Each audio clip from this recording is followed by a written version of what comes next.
Hello जो कैसे हो आप सभी। मैं आशा करता हूँ कि आप सभी स्वस्थ होंगे, मस्त होंगे और आपकी पढ़ाई भी बहुत बेहतरीन चल रही होगी।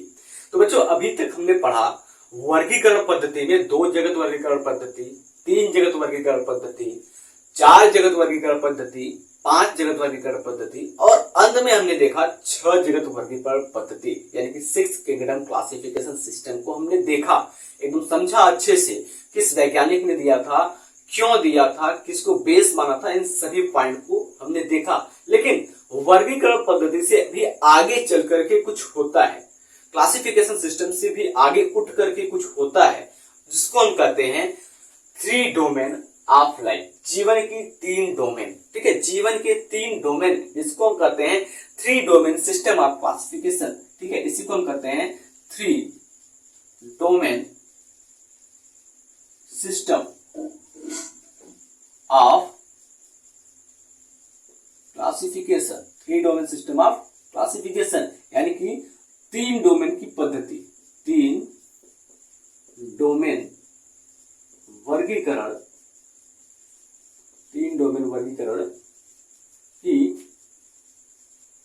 पद्धति। ठीक है, अब बात करेंगे हम 3 डोमेन वर्गीकरण पद्धति। तो बेटा, ये 3 डोमेन वर्गीकरण पद्धति है क्या, किसके ऊपर आधारित है, ये किस प्रकार का क्लासिफिकेशन, किस प्रकार का वर्गीकरण है, उसको देखेंगे। और 3 डोमेन के अंदर वो 3 डोमेन को हम देखेंगे, कौन कौन से 3 डोमेन इसके अंदर आते हैं। तो सबसे पहले हम बात करते हैं कि ये जो वर्गीकरण है, ये जो क्लासिफिकेशन है, वो कौन से प्रकार का क्लासिफिकेशन है। तो अगर हम बात करते हैं जो 3 डोमेन क्लासिफिकेशन होता है, यानी कि 3 डोमेन, 3 डोमेन क्या है? तो 3 डोमेन एक प्रकार का बायोलॉजिकल क्लासिफिकेशन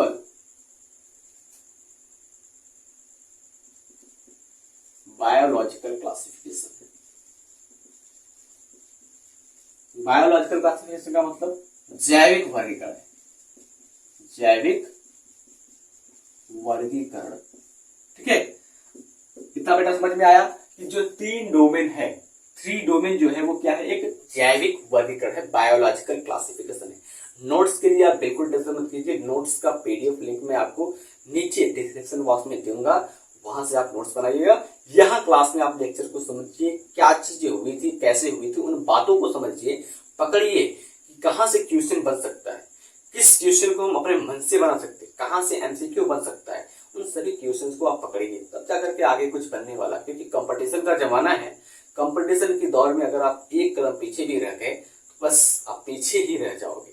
ठीक है, चलो आगे बात करते हैं कि 3 डोमेन का जो पिता है, 3 डोमेन के जो फादर हैं वो कौन है। यानी कि अगर हम, ये मक्खी परेशान करिए हमको। अब अगर हम 3 डोमेन की बात करते हैं बेटा, तो 3 डोमेन के जो जनक यानी कि फादर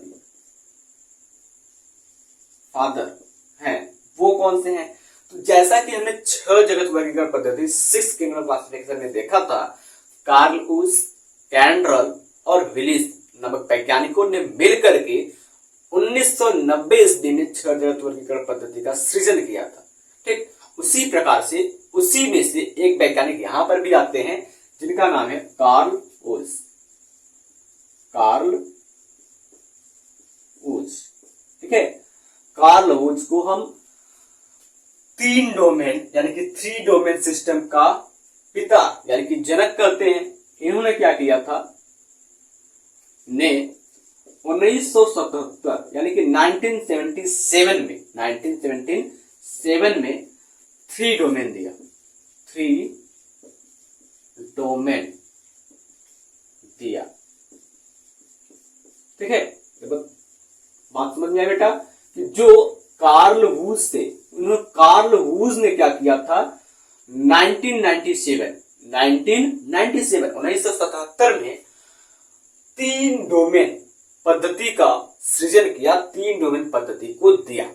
अब बात करते हैं बेटा 3 डोमेन पद्धति में होता क्या है। तो हमको पता है कि कोशिका संरचना के आधार पर, ठीक है, on the base of cell structure, अगर हम बात करते हैं कोशिका संरचना के आधार पर, ठीक है, कोशिका संरचना के आधार पर जो जीव होते हैं यहाँ पर, ये हमको मक्खी परेशान कर रही है बार बार। दुनिया पूरी पाकिस्तान से परेशान है और हम ससुरा मक्खी से परेशान है। क्या होता है जीवन है। देखिए, कोशिका संरचना के आधार पर अगर हम बात करते हैं तो कोशिका संरचना के आधार पर दो प्रकार के जीव पाए जाते हैं। एक होती है यूकैरियोटिक, यूकैरियोटिक, और दूसरी होती है प्रोकैरियोटिक। एक होती है यूकैरियोटिक और दूसरी क्या होती है प्रोकैरियोटिक। अब बड़े ही सावधानी पूर्वक, बड़े ही गुणवत्ता पूर्वक ये जो हमारे महान वैज्ञानिक हैं कार्ल वुश, उन्होंने क्या किया था 1977 ईस्वी में जो हमारा प्रोकैरियोटिक था, ठीक है, प्रोकैरियोटिक सेल था, इस सेल वाले जीवों को दो अलग भागों में बांट दिया, ठीक है, दो अलग भागों में बांट दिया। पहला भाग इन्होंने दिया यूबैक्टीरिया और दूसरा भाग इन्होंने दिया आर्कीबैक्टीरिया। प्रोकैरियोटिक, जैसा कि हमने 6 जगत वर्गीकरण पद्धति में पढ़ा कि जो जगत मोनेरा है, ठीक है, केवल जगत मोनेरा ही ऐसा जगत है जहां पर प्रोकैरियोटिक कोशिका वाले जीव पाए जाते हैं। 6 जगत वर्गीकरण पद्धति में हमने क्या किया था कि प्रोकैरियोटिक जीव को हमने दो भागों, यानी कि किंगडम मोनेरा को हमने दो भाग में बांटा था। पहला भाग हमने दिया था यूबैक्टीरिया, यूबैक्टीरिया, यूबैक्टीरिया,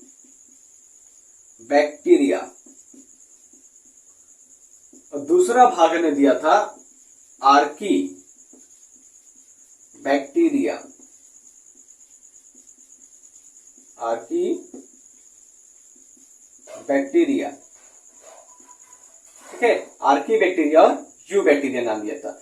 अब बड़े ही सावधानी पूर्वक जो हमारे साथी वैज्ञानिक कार्ल वुश, हम अपना साथी नहीं कह सकते, बस आपको समझाने के लिए कि जो वैज्ञानिक कार्ल वुश हैं उन्होंने यू बैक्टीरिया को एक अलग नाम दिया, एक अलग पहचान दिया जिसको उन्होंने कहा बैक्टीरिया, ठीक है, यू बैक्टीरिया को उन्होंने एक अलग नाम दिया जिसको उन्होंने क्या कहा बैक्टीरिया, यानी कि जीवाणु।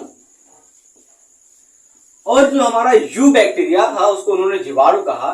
साथ में जो इसके आर्की बैक्टीरिया थे, ठीक है, जिसको हम आर्की बैक्टीरिया भी हिंदी में कहते हैं, इसको उन्होंने नाम दिया आर्किया, ठीक है, क्या नाम दिया आर्किया, आर्किया, ठीक है, आर्किया नाम दिया इन्होंने। आर्किया का थोड़ा सा स्पेलिंग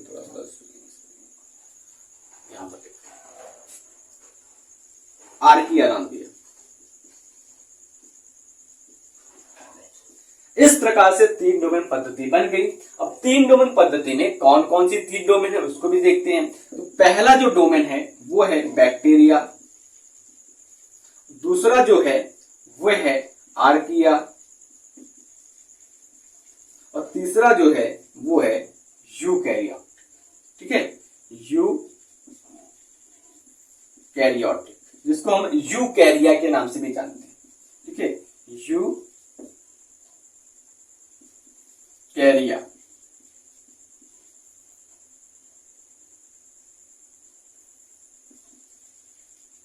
यूकैरिया, ये 3 डोमेन है, ठीक है। अब अगर हम 3 डोमेन की बात करते हैं, इस 3 डोमेन को बनाया क्यों गया, तो कार्ल वुश ने क्या किया, डीएनए का जो सीक्वेंस होता है, डीएनए का जो अनुक्रम होता है उसको आधार माना, डीएनए के सीक्वेंस को, डीएनए के अनुक्रम को उन्होंने क्या किया आधार माना, और डीएनए के अनुक्रम को आधार मान करके जो हमारे जीव हैं प्रोकैरियोटिक, उनको 2 भागों में बांट दिया। एक उन्होंने बांटा बैक्टीरिया और दूसरा उन्होंने कर दिया आर्किया, ये 2 भाग हो गए। और तीसरा हमारा पहले से ही था यू बैक्टीरिया, जिसको हमने यूकैरिया नाम दिया।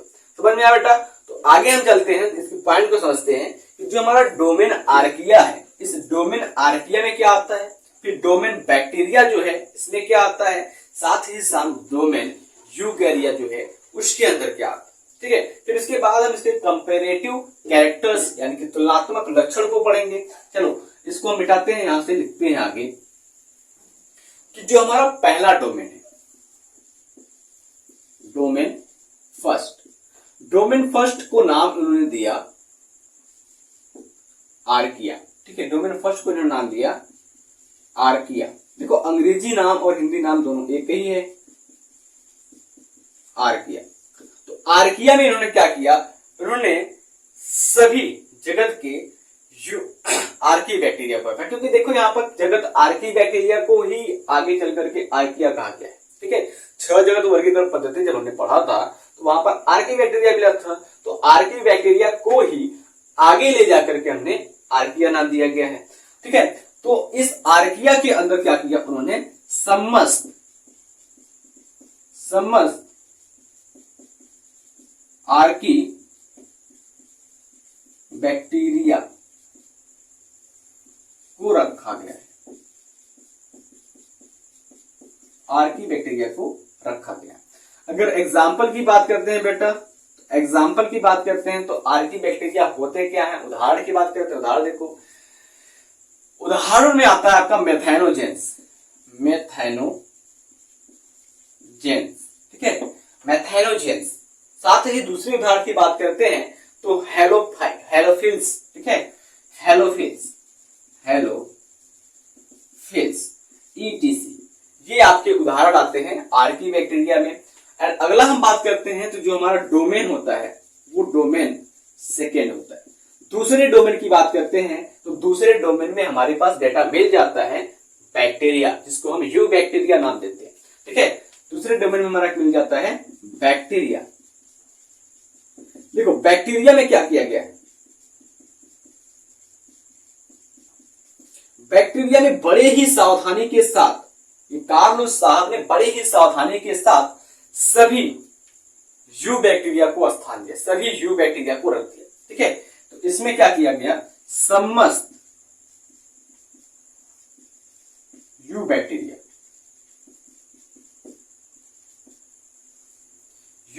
को रखा गया,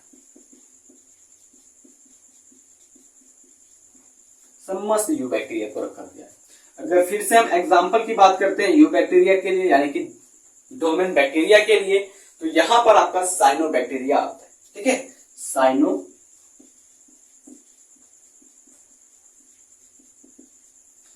बैक्टीरिया आता है। देखो साइनो बैक्टीरिया जो होता है वो पौधों की तरह न्यूट्रिशन करता है, पौधों की तरह पोषण करता है, क्योंकि इसमें क्लोरोफिल नामक वर्णक उपस्थित होता है।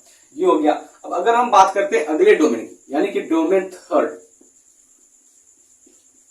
थर्ड की बात करते हैं बेटा, तो थर्ड डोमेन जो है वो है आपका यूकैरियोटिक, जिसको हम यूकैरिया नाम देते हैं। ठीक है, यूकैरियोटिक को नाम क्या देंगे, यूकैरिया। ठीक है, यूकैरियोटिक को नाम देते हैं यूकैरिया। तो बेटा अगर हम यूकैरिया की बात करें, थोड़ा सा नीचे लिखिए इसको, थर्ड डोमेन जो है वो क्या है, यूकैरिया। अगर बेटा हम यूकैरिया की बात करते हैं तो यूकैरिया के अंदर क्या किया गया है, समस्त प्रोटिस्टा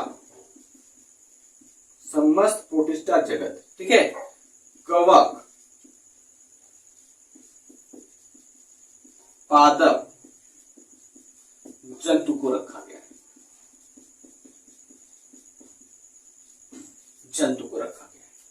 तो इससे आप अंदाजा लगा सकते हैं क्या है कि जो यूकैरिया है वहां पर जो kingdom protista, kingdom fungi, kingdom Plantae, kingdom Animalia को इंक्लूड किया गया है, रखा गया है। बात स्पष्ट है कि कार्ल हुस साहब ने 1977 यानी कि 1977 में वर्गीकरण पद्धति से आगे चल करके, उठ करके, उसको पीछे छोड़ करके एक नया पद्धति लाए, जिसको हम 3 डोमेन पद्धति या जीवन की 3 डोमेन के नाम से जानते हैं। यहां पर जीवों में डीएनए के अनुक्रम के आधार पर, डीएनए के सीक्वेंस के बेसिस पर जीवों को अलग अलग 3 डोमेन में बांटा गया है। ठीक है, 3 डोमेन में बांटा गया है। पहला डोमेन जो आता है बेटा वो डोमेन है आपका आर्किया, दूसरा बैक्टीरिया और तीसरा यूकैरिया। आप चाहे तो इसका स्क्रीनशॉट ले सकते हैं, वैसे तो मैं आपको नोट्स इस क्लास का पीडीएफ के फॉर्म में आपके नीचे डिस्क्रिप्शन बॉक्स में दे दूंगा। चलिए अब अगर हम आगे की बात करते हैं तो आगे की बातों में हम देखेंगे इसके कंपैरेटिव कैरेक्टर को, तुलनात्मक लक्षण को देखेंगे कि बैक्टीरिया, आर्किया और यूकैरिया आपस में किस प्रकार से भिन्न है, किस प्रकार से डिफरेंट है, उनको देखेंगे। चलिए हम इसको रद्द करते हैं यानी कि मिटाते हैं।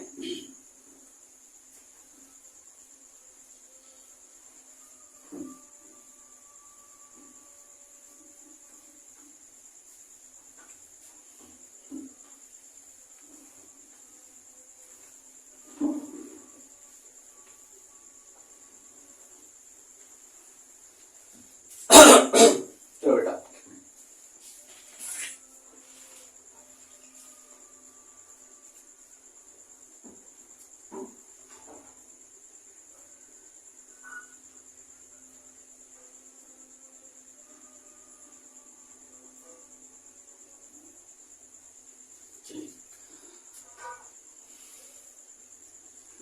Domain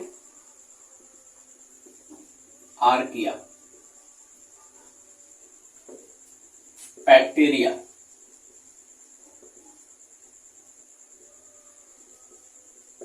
यूकैरिया, comparative lecture.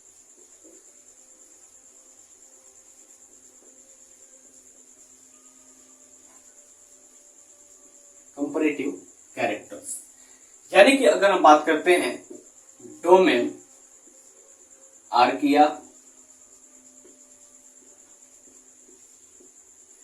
Bacteria,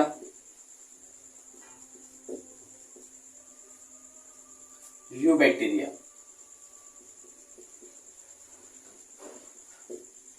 eubacteria की तुलनात्मक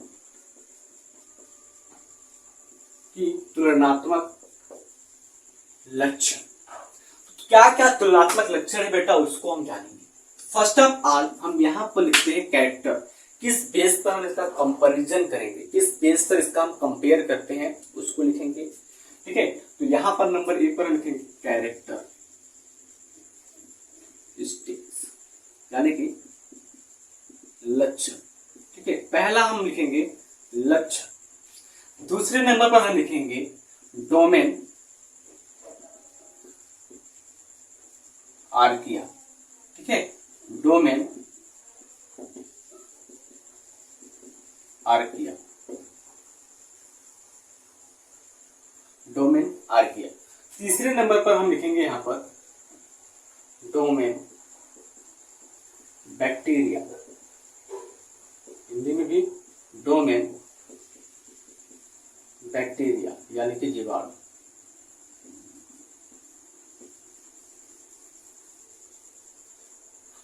चौथे नंबर पर भी हम लिखेंगे डोमेन यूकैरिया, यूकैरिया जिसको हम यूकैरियोट्स के नाम से जानते हैं, डोमेन यूकैरिया।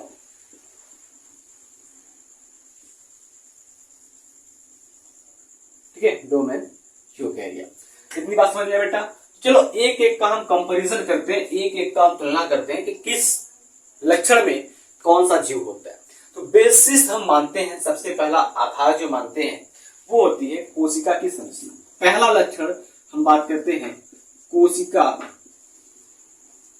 की संरचना, यानी कि हम बात करते हैं सेल स्ट्रक्चर की। सेल स्ट्रक्चर को हम बेस मानते हैं। पहला, सेल स्ट्रक्चर को जब हम आधार मानते हैं तो हम देखते हैं कि जो डोमेन आर्किया है, डोमेन आर्किया में हमको जो सेल मिलता है वो प्रोकैरियोटिक मिलता है। प्रोकैरियोटिक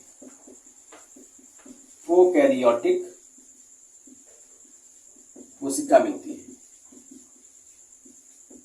प्रोकैरियोटिक प्रकार की कोशिका हमें मिलती है। उसके बाद अगर हम डोमेन बैक्टीरिया की बात करते हैं तो यहां पर भी हमको जो मिलता है वो मिलता है प्रोकैरियोटिक सेल मिलता है। ठीक है, प्रोकैरियोटिक कोशिका मिलती है। इतनी बात समझ में आया बेटा। अब आगे अगर हम थोड़ा सा और बढ़ते हैं कार्ल लुईस के डोमेन में, 3 डोमेन में, तो आपको लास्ट मिलता है यूकैरिया, जहां पर हम प्रोटिस्टा, कवक, पादप और जंतुओं के बारे में पढ़ते हैं। तो यहाँ पर जो कोशिका की संरचना होगी बेटा वो हो जाएगी यूकैरियोटिक। यहाँ पर कोशिका की जो संरचना हो जाएगी वो हो जाएगी यूकैरियोटिक। यूकैरियोटिक।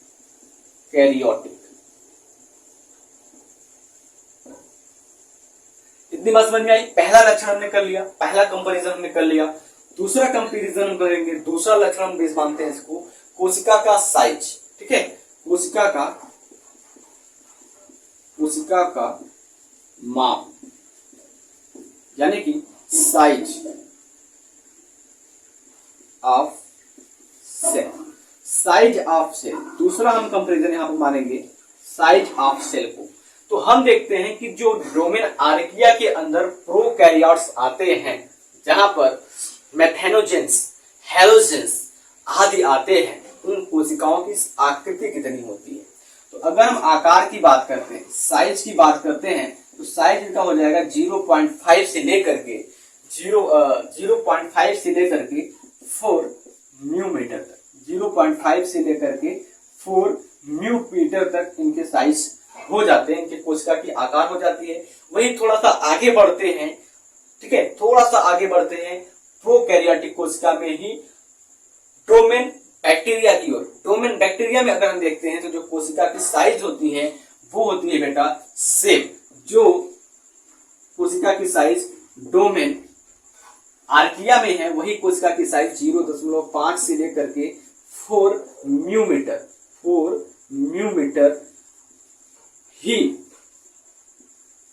कोशिका की जो साइज होगी वो भी पाई जाएगी डोमेन बैक्टीरिया में। फिर उसके बाद हम बात करते हैं जो आगे हमारा आता है डोमेन यूकैरिया, जिसको 3 जगत डोमेन में तीसरा डोमेन स्थान दिया गया है।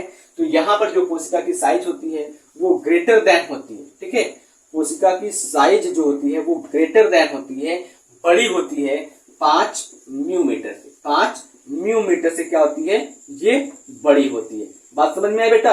आगे हम बात करते हैं, अगली पॉइंट को हम देखते हैं। तो अगला पॉइंट यहाँ पर क्या मिल जाएगा हमको, हम बात करेंगे यहाँ पर कोशिका भित्ति। ठीक है, सेल वॉल। तीसरा जो हम कंपैरिजन बात करेंगे, तीसरा जो लक्षण होगा वो होगा कोशिका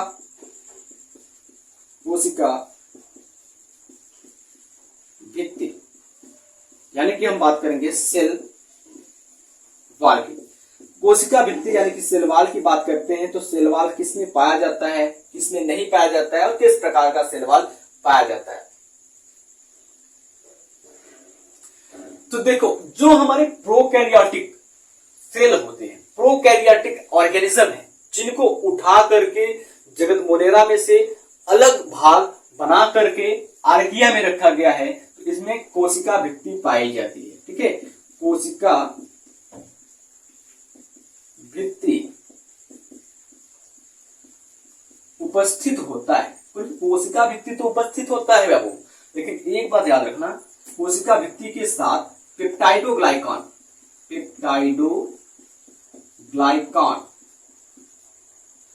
नाम याद रखना बेटा, पेप्टाइडोग्लाइकॉन। ठीक है, नहीं पाया जाता।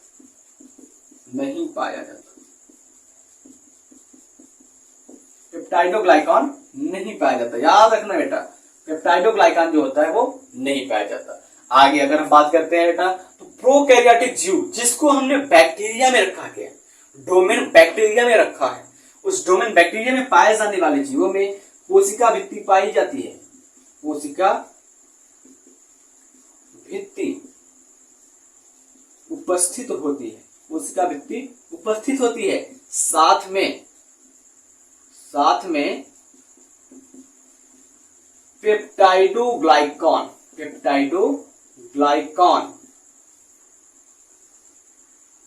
भी पाया जाता है। इतनी खुशी की बात है भैया कि हमने देखा जो हमारा बैक्टीरिया है डोमेन सेकेंड, जिसमें हमने प्रोकैरियोटिक जीवों को रखा है, उसके अंदर पेप्टाइडोग्लाइकॉन की बनी कोशिका भित्ति पाई जाती है, पेप्टाइडोग्लाइकॉन से बनी सेल वॉल पाई जाती है।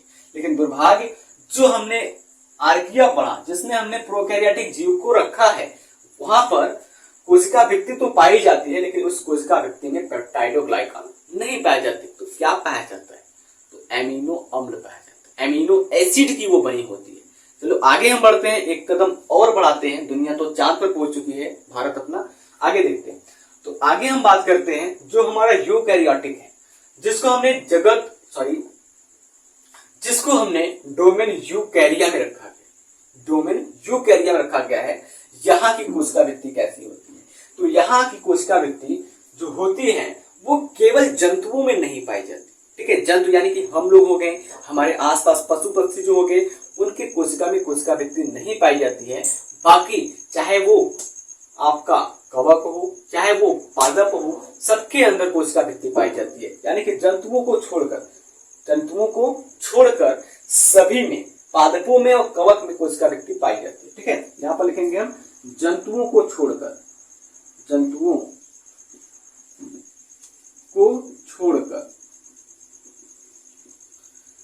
पादप में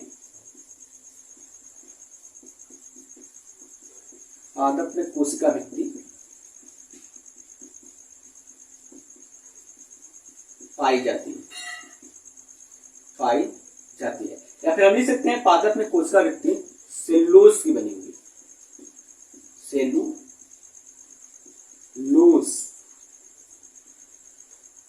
की बनी होती है। इतनी बात समझ में आए बेटा कि जंतु जो होते हैं, जो एनिमल होते हैं, किंगडम एनिमालिया के जो ऑर्गेनिजम्स होते हैं, उनके अंदर कोशिका वृत्ति सेल वॉल नहीं पाया जाता, सेल वॉल अवशेष रहता है। लेकिन खुशी की बात यह है कि जो किंगडम प्लांटी होता है, किंगडम प्लांट जो होता है, वहां पर सेल वॉल यानी कि कोशिका वृत्ति पाए जाते हैं। और वो जो कोशिका वृत्ति होती है बेटा, वो कोशिका वृत्ति सेलुलोज की बनी होती है। सेलुलोज जो कि सबसे कठोर पदार्थ होता है, जहां पर कार्बनिक और अकार्बनिक पदार्थ दोनों उपस्थित होते हैं। आगे अगर हम बात करते हैं, अगली पॉइंट, अगला कैरेक्टर लेते हैं, चौथा कैरेक्टर लेते हैं। चौथे कैरेक्टर में आ जाएगा आनुवंशिक पदार्थ, जो कि सबसे महत्वपूर्ण है किसी भी जीव के लिए। आनुवंशिक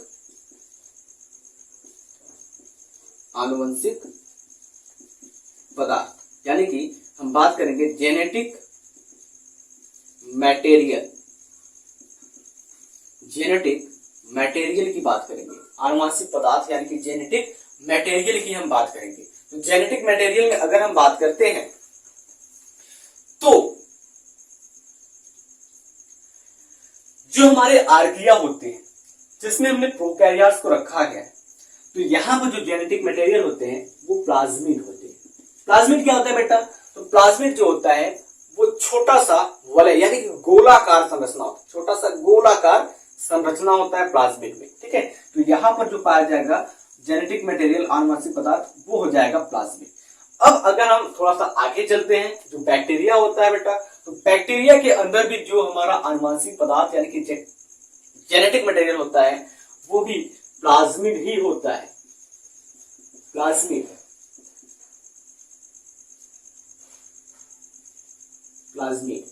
ठीक है, प्लाज्मिड ही होता है। क्योंकि भाई हमने किंगडम मोनेरा से ही तो इसको अलग किया है, तो किंगडम मोनेरा में जो जेनेटिक मटेरियल होता है वो प्लाज्मिड होता है। तो प्लाज्मिड आर्किया में और बैक्टीरिया में पाया लाजमी है।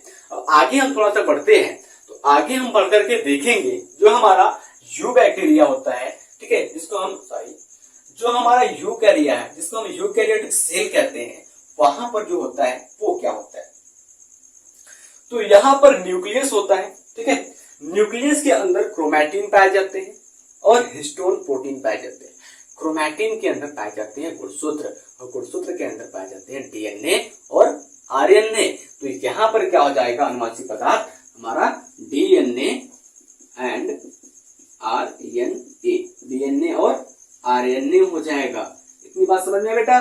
तो अगर ये सभी बातें आपको समझ में आ गई हो तो बहुत बढ़िया बात है, और आप क्लास को फटाक से लाइक कीजिए और अपने दोस्तों के साथ भी शेयर कर दीजिए, ताकि उनका भी भला हो जाए। अपना भला सबका भला, सबका भला तो अपना भला। मिलते हैं आपसे अगले क्लास में, तब तक के लिए जय हिंद, जय भारत। बने रहिए आप हमारे साथ।